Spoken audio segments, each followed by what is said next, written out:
we need to do is to change the 6% to decimal. So 6%. So from this, so we will move 2 places to the right. So we got 0.06.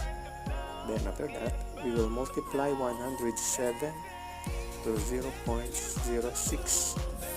6 times 7 is 42. 2 carry 4. 6 times 0 is 0 plus 4 is 4. And 6 times 1 is 6.